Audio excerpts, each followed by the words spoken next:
तो ये है माइनक्राफ्ट और हाईटेल की 50 सीक्रेट डिफरेंसेस जो आपको बिल्कुल भी पता नहीं होंगे, लेकिन इन सीक्रेट डिफरेंसेस को जानने से पहले वीडियो को लाइक कर देना और चैनल को सब्सक्राइब कर देना। माइनक्राफ्ट में हम लोग सबसे पहले वुड तोड़ते हैं और एक वुड तोड़ने के बाद पूरा ट्री हवा में रुका रहता है, लेकिन हाईटेल में आप लोग अपने दोनों हाथों का इस्तेमाल करके वुड को तोड़ सकते हो और उसके बाद ये पूरा ट्री नीचे गिर जाता है और यहाँ पे आपको ग्राउंड के अंदर भी वुड्स देखने को मिलती है। माइनक्राफ्ट में आपको बो का एनिमेशन काफी सिंपल देखने को मिलता है, लेकिन हाईटेल में आप अपने दोनों हाथों का इस्तेमाल करके बो को चला सकते हो और इसका एनिमेशन भी काफी अच्छा है। माइनक्राफ्ट में अगर आप किसी ब्लॉक को तोड़ते हो और इसे बीच में छोड़ देते हो तो आपको इस ब्लॉक को दोबारा तोड़ना पड़ता है, लेकिन हाईटेल में अगर आप किसी ब्लॉक को तोड़कर बीच में रुक जाते हो तो ये क्रैक्ड रहता है, जिससे आप लोग इसे आसानी से तोड़ सकते हो। माइनक्राफ्ट में मेले और रेंज्ड अटैक के वेपन देखने को मिलते हैं, लेकिन हाईटेल में मेले और रेंज्ड के साथ ही मैजिक वेपन देखने को मिलते हैं और इसके साथ ही आपको गन्स भी देखने को मिलती है। माइनक्राफ्ट की इन्वेंट्री में आपको कुछ खास फीचर नहीं मिलता है, लेकिन हाईटेल की इन्वेंट्री में आपको आइटम सॉर्टेड करने का ऑप्शन मिलता है, जिस पर क्लिक करने से आपके सारे आइटम्स ऑटोमेटिकली सॉर्टेड हो जाते हैं। माइनक्राफ्ट में आप लोग रेड स्टोन का यूज कर सकते हो, लेकिन हाईटेल में आपको रेड स्टोन नहीं मिलता है, लेकिन हाईटेल ने इस पोस्ट में बताया है कि गेम को फैंटेसिंग फीलिंग देने के लिए गेम में मैजिक ऐड किया जाएगा। हाईटेल में आपको नॉर्मल स्लैब्स और वर्टिकल स्लैब्स देखने को मिलते हैं जो डेकोरेशन में काफी काम आते हैं, लेकिन माइनक्राफ्ट में आपको कोई वर्टिकल स्लैब्स देखने को नहीं मिलता है, लेकिन आप ट्रैप डोर और सेल्फ का यूज कर सकते हो। माइनक्राफ्ट में आपको 16 बाय 16 के टेक्सचर देखने को मिलते हैं, लेकिन हाईटेल में आपको 32 बाय 32 और 64 बाय 64 के टेक्सचर देखने को मिलते हैं, जिसमें क्वालिटी काफी अच्छी आती है। माइनक्राफ्ट में 30 मिलियन ब्लॉक्स के बाद वर्ल्ड बॉर्डर आ जाता है, यानी वर्ल्ड का एंड हो जाता है, लेकिन हाईटेल में आपको डिफरेंट प्लैनेट्स देखने को मिलते हैं, यानी आपको एक इन्फिनिट वर्ल्ड देखने को मिलता है। माइनक्राफ्ट में आपको वर्ल्ड सीड देखने को मिलते हैं, जिससे आप लोग डिफरेंट लोकेशन पर स्पॉन हो सकते हो, लेकिन हाईटेल में आपको कोई वर्ल्ड सीड का ऑप्शन नहीं मिलता है और हमेशा आप अपने स्टार्टिंग एरिया में स्पॉन होते हो, लेकिन बाहर की तरफ आपको डिफरेंट लोकेशन देखने को मिलती है। माइनक्राफ्ट में रैंडमली वर्ल्ड जनरेट होते हैं और आप किसी भी बायो में स्पॉन हो सकते हो, लेकिन हाईटेल में आपको डिवाइडेड जोन देखने को मिलते हैं जो फिक्स थीम और पर्पस के साथ आते हैं। माइनक्राफ्ट की चेस्ट में आपको थोड़ी जगह देखने को मिलती है, लेकिन लार्ज चेस्ट में आपको काफी ज्यादा जगह देखने को मिलती है, लेकिन हाईटेल की चेस्ट में आपको कम जगह देखने को मिलती है, लेकिन इसके अंदर फीचर्स काफी अच्छे देखने को मिलते हैं। माइनक्राफ्ट में आप लोग होगा यूज करके सीड्स और कैरेट्स लगा सकते हो और बोन मिल का यूज करते ही ये तुरंत ग्रो हो जाते हैं, लेकिन हाईटेल में आपको वीट सीड्स और कैरेट सीड्स दोनों देखने को मिलते हैं और ग्रोथ स्टेज पोशन का यूज करके आप इन्हें ग्रो कर सकते हो। माइनक्राफ्ट में आयरन आर्मर को हाथों से पकड़ के आसानी से पहन सकते हैं, लेकिन हाईटेल में ये अपने दोनों हाथों से आर्मर को पकड़ता है और आर्मर पहनने के बाद इसकी हेल्थ भी बढ़ जाती है। माइनक्राफ्ट में स्केलेटन को मारने में काफी टाइम लगता है, लेकिन हाईटेल में आप इसको आसानी से मार सकते हो। माइनक्राफ्ट में क्राफ्टिंग टेबल, फर्नेस, ब्रूविंग स्टैंड और एनविल देखने में काफी सिंपल लगते हैं, लेकिन हाईटेल में ये कुछ ज्यादा ही रियलिस्टिक लगते हैं। अगर आप माइनक्राफ्ट में किसी भी मॉब में बदलना चाहते हो तो आपको मोड का इस्तेमाल करना पड़ता है, लेकिन हाईटेल में आपको प्लेयर मॉडल चेंज करने का ऑप्शन मिलता है, जिससे आप लोग हाइड एंड सीक आसानी से खेल सकते हो। माइनक्राफ्ट में सिनेमैटिक शॉट लेने के लिए रिप्ले मोड का यूज करना पड़ता है, लेकिन हाईटेल में आपको एक्चुअली क्रिएटिव मोड में एक कैमरा देखने को मिलता है, जिससे आप लोग सिनेमैटिक शॉट आसानी से ले सकते हो। माइनक्राफ्ट में आप माइन कार्ड का यूज कर सकते हो और पावर ड्रिल की मदद से आप अपनी स्पीड भी बढ़ा सकते हो, लेकिन हाईटेल में आपको रेल कार्ड देखने को मिलती है जो बिना रेल के भी आसानी से चल जाती है। हाईटेल के एनिमी से फाइट करते वक्त ये अपने आप को डिफेंड कर लेते हैं, जिससे इनको मारना काफी मुश्किल हो जाता है, लेकिन माइनक्राफ्ट के मॉब्स अपने आप को प्रोटेक्ट नहीं कर पाते हैं। माइनक्राफ्ट में आप लोग शील्ड का यूज करके मॉब से बच सकते हो, लेकिन हाईटेल में आप लोग शील्ड और स्वॉर्ड का एक साथ यूज नहीं कर पाते हो। माइनक्राफ्ट में आप सिर्फ 1 ब्लॉक तक का जंप लगा सकते हो, लेकिन हाईटेल में आप लोग 1, 2, 3 एंड इवन 4 ब्लॉक्स तक का भी जंप लगा सकते हो।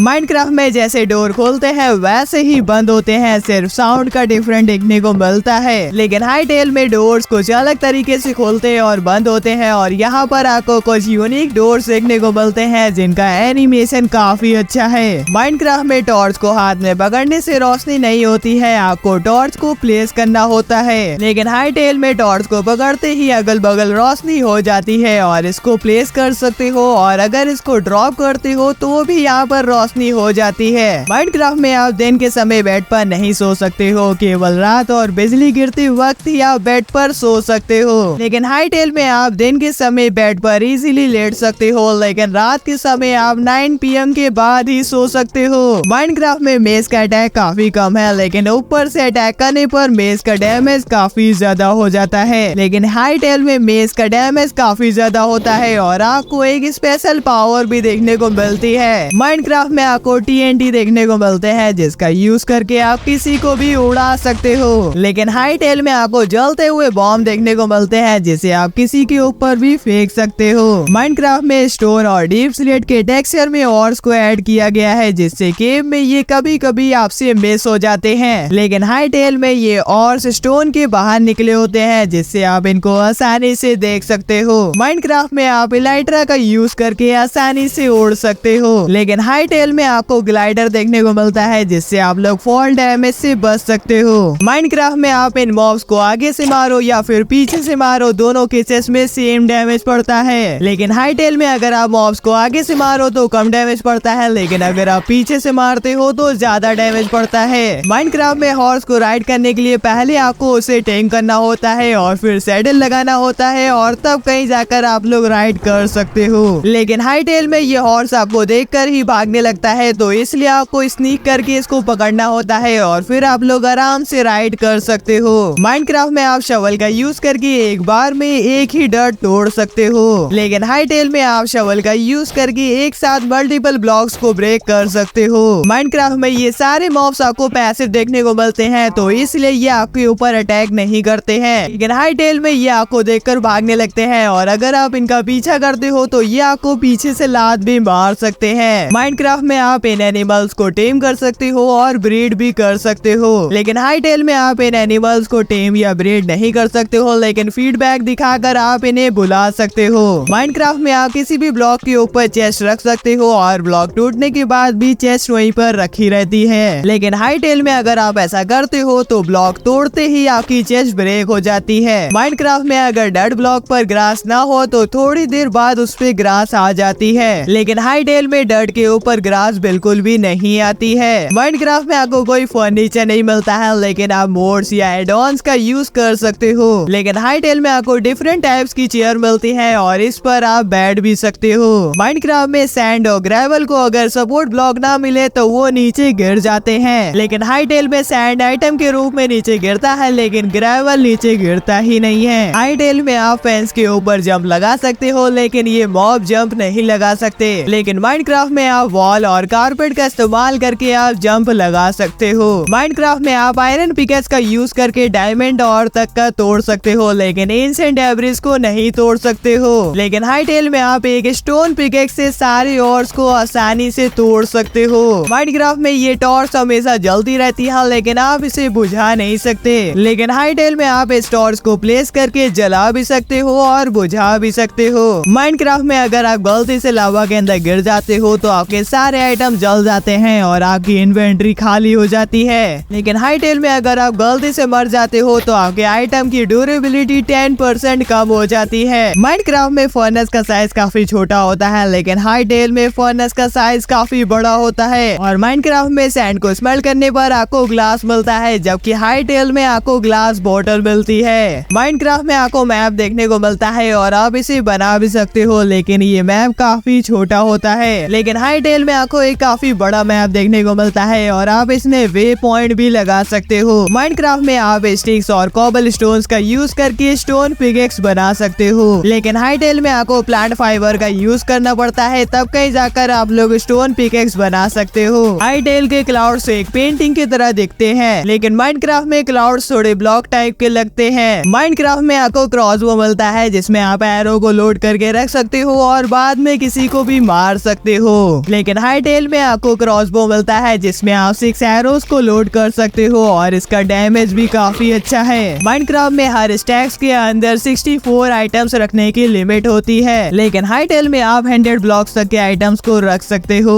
और ऑर्स के 25 स्टैक्स होते हैं और चेस्ट के 10 स्टैक्स होते हैं। माइनक्राफ्ट क्रिएटिव मोड में आपको स्पॉन एग्स मिलते हैं जिससे आप किसी भी मॉब को स्पॉन कर सकते हो, लेकिन हाइटेल में आपको स्पॉन एंटिटीज का ऑप्शन मिलता है जिससे आप लोग किसी भी मॉब को स्पॉन कर सकते हो। माइनक्राफ्ट में आपको एक क्राफ्टिंग टेबल मिलती है जिससे आप लोग काफी सारे आइटम्स बना सकते हो, लेकिन हाइटेल में आपको काफी सारे वर्क बेंच देखने को मिलते हैं। और वैसे अगर आपको माइनक्राफ्ट की सेंसलेस लॉजिक्स देखने हैं तो आप लोग लेफ्ट वाली वीडियो पे क्लिक कर सकते हो, और अगर आप माइनक्राफ्ट के रिपॉप गेम्स देखना चाहते हो तो आप लोग राइट वाली वीडियो पे क्लिक कर सकते हो। तो चलो गाइस, मैं मिलता हूँ आप सभी लोगों से अगली वीडियो में, तब तक के लिए गुड बाय।